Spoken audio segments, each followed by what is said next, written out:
Cuando se estrenó Gold Rush en 2010, Tony Veets no formaba parte del elenco. Esto se debió a que un informante anónimo había advertido a los productores que no lo incluyeran, alegando que Veets no traería nada bueno. Al principio, los productores escucharon esta advertencia. Sin embargo, en la segunda temporada, fue una sorpresa ver a Tony Veets aparecer en el programa. Y desde entonces, los informantes han reportado que las advertencias continuaron llegando, instando a los productores a dejarlo fuera. Pero los productores nunca hicieron caso. Y ahora, en un giro inesperado, esas mismas advertencias han vuelto para perseguirlos, dejando a los productores deseando haberlo dejado fuera del programa desde el principio. ¿Qué fue exactamente lo que hizo Tony que fue tan grave como para que lamentaran su decisión? Quédate con nosotros mientras lo analizamos. Advertencias sobre Tony Veets. Las advertencias sobre Tony Veets comenzaron mucho antes de que se uniera al equipo. Contratar a Tony Veets para el programa será uno de sus mayores arrepentimientos. Un informante supuestamente escribió esto en una carta a Discovery en 2012, poco después de que Tony apareciera en la segunda temporada del programa como un minero experimentado. En ese momento, estas palabras fueron ignoradas, descartadas como si vinieran de un simple jate. Pero lo que ocurrió después estuvo lejos de lo que cualquiera hubiera esperado. Cuando Tony Veets se unió al programa, se convirtió instantáneamente en el favorito de los fanáticos. A los espectadores les encantaba Tony por su actitud directa, sin filtros, y su personalidad tipo vikingo, lo que impulsó los índices de audiencia del programa y atrajo espectadores de todo el mundo. Además de su personalidad de vikingo, Tony también superaba a sus rivales en el reality. Encontraba oro donde otros no, y trabajaba con maquinaria pesada que otros miembros del elenco no tenían. Los productores de Discovery disfrutaban la presencia de Tony porque se traducía en mayor audiencia y mayores ganancias. Con las calificaciones por las nubes, los productores no tenían razón para dejarlo ir, así que ignoraron las advertencias. Pero las cartas no pararon. Mensajes anónimos siguieron llegando a la cadena sobre Tony Veets. Estas cartas advertían que Tony no debía formar parte del programa porque eventualmente traería problemas. Según los autores de estas advertencias, Tony nunca tuvo intención de seguir las reglas. Solo fingía respetarlas mientras empujaba los límites tras bastidores. Algunas cartas hablaban del temperamento de Tony, sus métodos imprudentes y su negativa a ceder. Aún así, todas estas señales de alerta fueron ignoradas. En las primeras etapas, los productores vigilaban de cerca a Tony, asegurándose de que se mantuviera dentro del papel que esperaban de él. E incluso cuando el programa no tenía guión, él respetaba ciertos límites. Pero, ¿por cuánto tiempo podrían realmente mantener a Tony bajo control? La verdad era que los productores estaban ganando demasiado dinero con la presencia de Tony como para considerar eliminarlo. Se había convertido en una figura central del programa y su popularidad significaba más ganancias. Pero las advertencias nunca se detuvieron. Las cartas al canal Discovery continuaron llegando, cada una instando a que eliminaran a Tony. Sin embargo, los productores hicieron la vista gorda, manteniéndolo en el programa mientras Gold Rush siguiera. En 2014, Tony Veets y su equipo de Tamarack Inc. hicieron una maniobra en el programa que no solo aumentó los índices de audiencia, sino que también arrastró tanto a Tony como a los productores a serios problemas legales. Durante una filmación, Tony y sus hombres querían extraer oro usando una de sus viejas dragas, pero antes de ponerla a trabajar, decidieron hacer lo que llamaron un bautismo vikingo, un ritual destinado a cambiar su suerte y atraer el éxito. Tony, con su típico atrevimiento, dio luz verde diciendo que esperaba que funcionara. Lo que siguió dejó a casi todos en shock. En una demostración imprudente, el equipo de Tony vertió gasolina en una sección del río Indian cerca de Dawson City, Yukon, y luego le prendieron fuego. El agua se encendió en llamas, convirtiéndose en una pared de fuego que hizo parecer que el río mismo estaba ardiendo. Este acto impactante, captado por las cámaras de Gold Rush, dejó atónitos a los presentes y a los espectadores en casa. En lugar de mostrar arrepentimiento, Tony miró el agua en llamas y dijo: «¿Ven? Les dije que sería con viento o marea». No, sus palabras estaban lejos de ser de remordimiento, fueron imprudentes y desafiantes. No parecía importarle la vida de los peces y la fauna que vivían en el río, ni la seguridad de las personas que trabajaban a su alrededor. La reacción del público fue inmediata. Los espectadores condenaron la escena, calificándola como una violación temeraria de la responsabilidad ambiental. Un transeúnte que presenció el incidente lo reportó de inmediato a los inspectores de minería del Yukon. El equipo de investigación sorprendió tanto al equipo de Discovery como al campamento de Tony. Los inspectores tomaron acciones contra los involucrados, lo que llevó a cargos por contaminación y violaciones a las condiciones de licencias. Tony Vitz, junto con uno de sus miembros del equipo, fue arrestado por el incidente del fuego. Los productores tampoco se salvaron. Fueron llevados a los tribunales por permitir que la maniobra ocurriera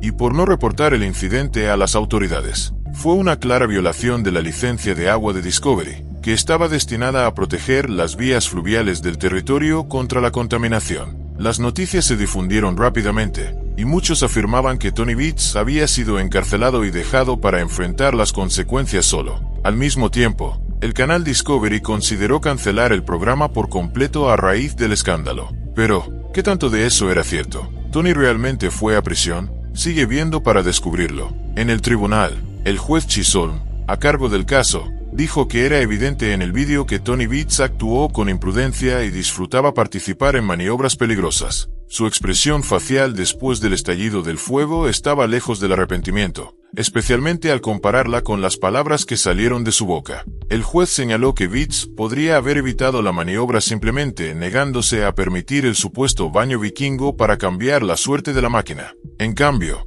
dio luz verde a su equipo, plenamente consciente de que verter gasolina en el agua y prenderle fuego era un acto peligroso e ilegal. El juez también condenó a Discovery por permitir que la maniobra se llevara a cabo en televisión y transmitirla a su audiencia. La empresa fue declarada culpable de 2 violaciones a su licencia de agua. Tras la audiencia, Tony Vitz admitió sus errores y dijo que nunca debería haber permitido que ocurriera la maniobra. Admitió que su decisión fue imprudente y que falló al permitir que su equipo realizara el baño vikingo. En sus propias palabras, Tony dijo que, siendo el irresponsable, debió haber controlado a su equipo y haber evitado que prendieran fuego al agua. Agregó que todo había sido una broma que salió mal. Tony explicó que el bautismo nunca fue algo que se debiera tomar en serio. Solo se trataba de una broma para bendecir la vieja draga de oro que estaban usando en ese momento, la cual solía fallar con frecuencia y se averiaba regularmente. Dijo que sabía que ningún ritual vikingo arreglaría la máquina.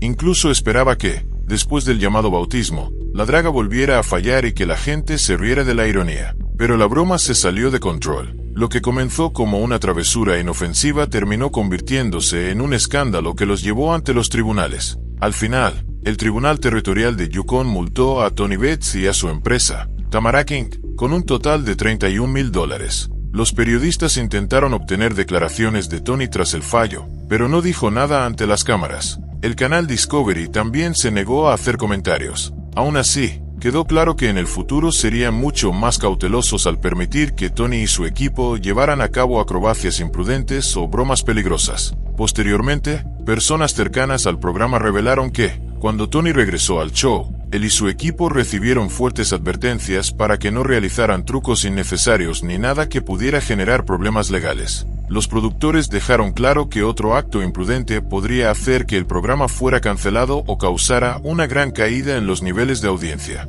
Muchos espectadores ya habían condenado el incidente del fuego como un acto de contaminación. Desde entonces, Tony ha sido mucho más cuidadoso, aunque aún ha sugerido ideas en el programa que muchos consideraron extrañas y preocupantes. La mayoría de esas ideas nunca se llevaron a cabo, pero queda una pregunta. ¿Cuánto tiempo pasará antes de que ocurra otro acto imprudente en el programa? Sigue viendo mientras revelamos más sobre Tony Vitz. Tony Vitz, la estrella abusiva de la fiebre del oro.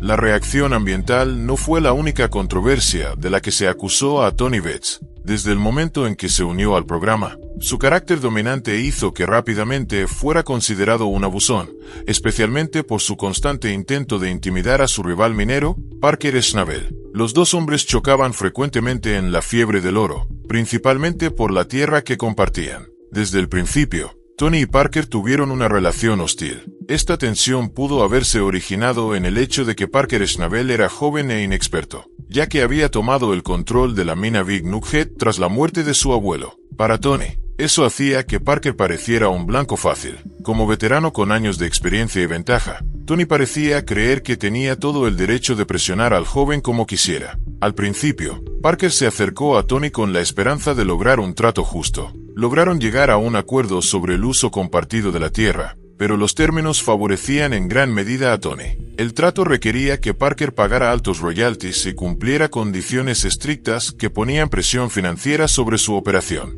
Parker luchaba por mantenerse al día con las exigencias de Tony, lo que solo daba a Tony más razones para imponer su autoridad. El contrato empeoraba la situación, ya que le daba todo el poder a Tony en la relación, y Tony Beth lo usó para hacer que Parker sufriera con exigencias inesperadas. Los espectadores vieron cómo Parker era empujado en pantalla mientras Tony disfrutaba abiertamente de hacerle la vida difícil al joven minero. Esa reputación de abusón revelaba el lado de Tony Beth del que los productores habían sido advertidos a través de cartas anónimas mucho antes. Según una de las advertencias, Tony fue descrito como un hombre que amaba el control, que exigía que todos se sometieran a su voluntad, que odiaba compartir y que siempre quería quedarse con todo para sí mismo. Esas palabras se hicieron realidad en temporadas posteriores. En la cuarta temporada, Tony sorprendió a todos cuando usó su autoridad para cerrar por completo la operación de Parker Schnabel por una supuesta violación de contrato. Se negó a guiar a Parker o a mostrar paciencia ante su incapacidad para cumplir.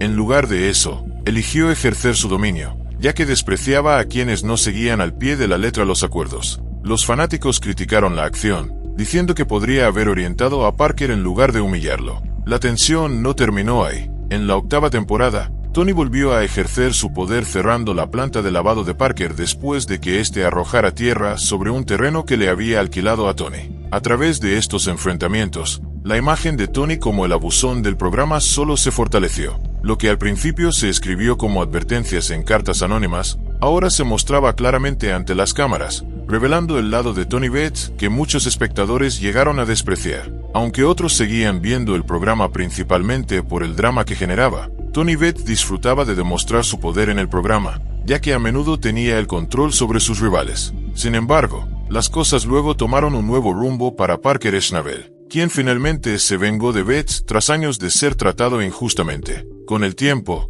Parker aprendió lo que significaba ser un líder y poco a poco se convirtió en uno de los mineros más productivos del programa. En la temporada 12, 11 años después de su debut, Parker Schnabel y su equipo se encontraron en una situación difícil tras decidir explotar cada centímetro de tierra dentro de su concesión. Iba a ser un trabajo agotador, que requería tiempo y esfuerzo, pero Parker estaba decidido a lograrlo. Mientras Parker y su equipo excavaban en la concesión, tenían que averiguar dónde tirar el exceso de tierra. Fue en ese momento cuando Parker tomó una decisión audaz. Comenzó a descargar montones de tierra en las tierras de Tony Beth. Al principio, esto pasó desapercibido porque Tony estaba ausente, ocupado con su propia operación de minería de oro. Pero cuando regresó y sorprendió a Parker y a su equipo en plena acción, se enfureció. Aún así, esta vez la situación era diferente. Un nuevo acuerdo entre los dos mineros había cambiado el equilibrio, dándole a Parker mucho más poder que antes. Por una vez,